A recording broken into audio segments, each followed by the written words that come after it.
Sleepers! Let's go. First, let me start by apologizing, giving you 10 seconds in a 10-minute video to introduce myself.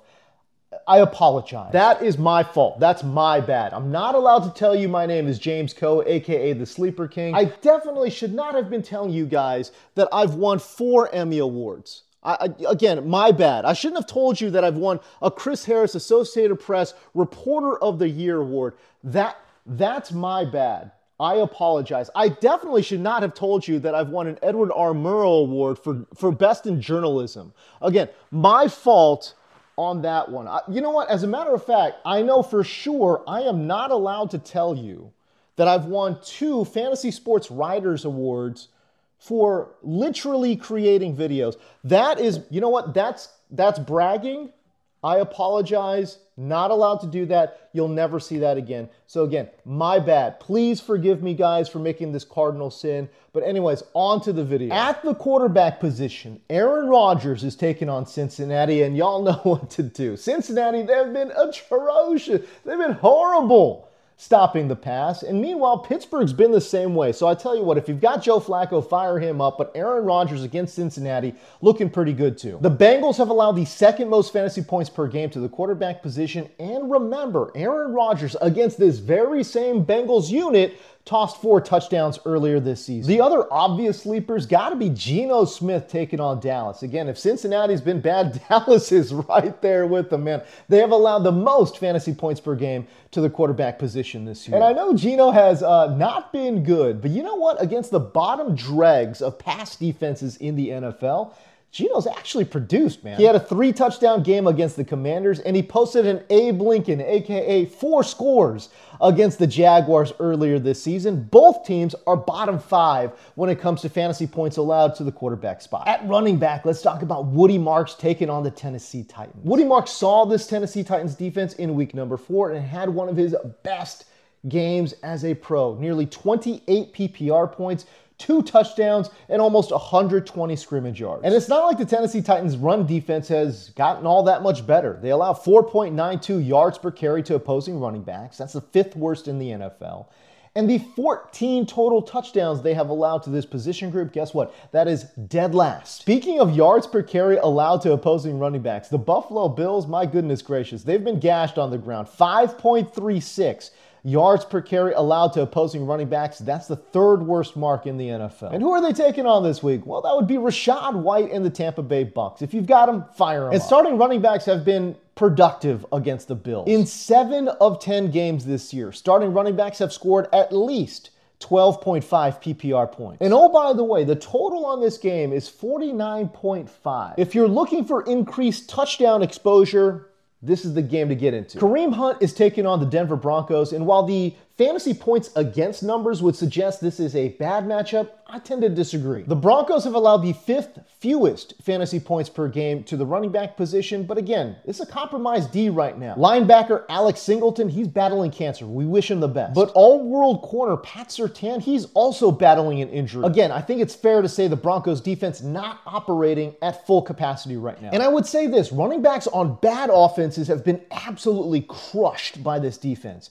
But running backs attached to even semi-decent offenses actually have done all right. Javonte Williams, Cam Scatterbo, Saquon Barkley, Jonathan Taylor, Omarion Hampton. Again, pretty good players attached to pretty good offenses. All of these players scored between 17.5 and 29.5 PPR points. Kareem Hunt is not on that level, but KC's offense right now is playing pretty well. And don't discount the fact that Kareem Hunt is one of the premier touchdown makers in this league. He's got 6 touchdowns over his last 7 games. When you're looking for sleeper wide receivers, again, of course you're going to pick against Dallas. I'm not breaking any ground here. The Dallas Cowboys have been unable, literally unable to defend the outside wide receiver. That's why I think Tre Tucker is a strong sleeper start this week, as the Dallas Cowboys have allowed the most fantasy points per game to outside wide receivers, and of course that is where Tre Tucker primarily lives. And remember, Dallas has been the magic elixir to struggling wide receivers. Marvin Harrison scored 22.6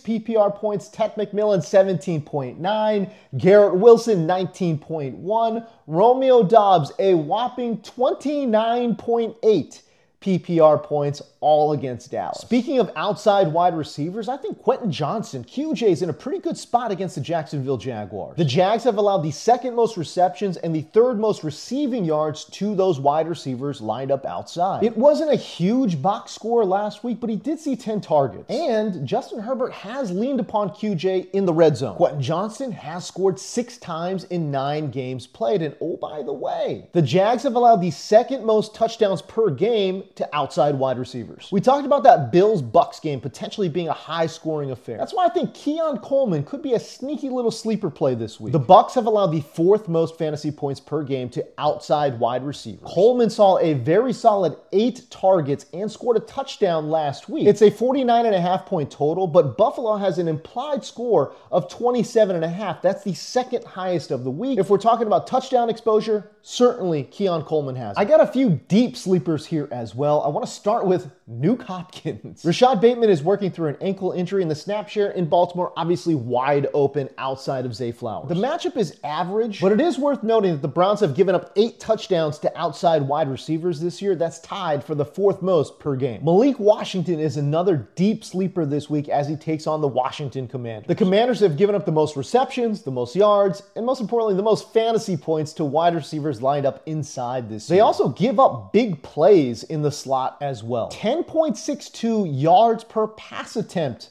allowed by this Commanders defense to inside wide receivers. That's dead last in the NFL by quite a bit, actually. There's no other team that even allows 9.5 yards per attempt. Meanwhile, Washington has low-key been somewhat productive here from Miami. He's either had 4+ receptions or a touchdown in 5 of his last 6 games. This one's a little bit of a shot in the dark, but I kind of got a weird feeling about Jalen Nailor taking on Chicago. Last week, Nailor set a career high, 124 receiving yards. Actually, that was his first 100-yard receiving game of his career. That being said, with J.J. McCarthy there in Minnesota, the results are kind of sort of unknown. Maybe he does lean upon Jalen Nailor as a pass catcher. And the matchup is good. The Bears have given up the 4th most fantasy points per game to slot receivers, and they've also given up the most touchdowns per game to that receiver group as well. I got 3 tight ends here for you if you're looking to stream the position. Pat Freiermuth against Cincinnati, probably your top streamer. The Bengals have allowed the most fantasy points per game to the tight end position, and oh, by the way, in their previous matchup, the Fryer man went absolutely ballistic, right? We're talking 5 catches, 111 receiving yards,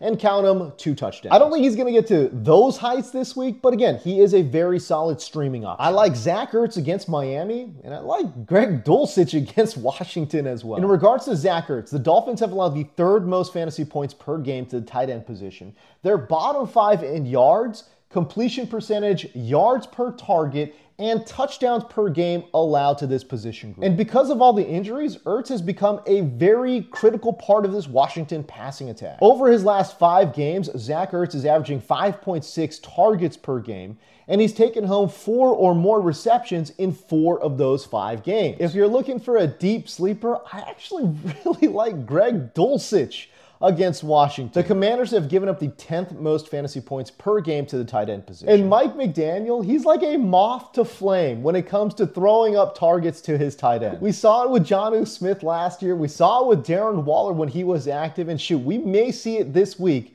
with Greg Dulcich against Washington. And that's because Dulcich's snap share has been on the rise for 3 straight weeks. Since being activated, he played 27.5% of the snaps in week number 8, 35.9% in week number 9, and last week that rose to 58.5% snap share in week number 10. Will he get over 70% here in week number 11? I think he's got a chance. All right, there you go. That's all your sleepers for the week. Again, if you appreciate the info, hit that like, hit that subscribe. Same bat channel, same bat time. We'll see you next week.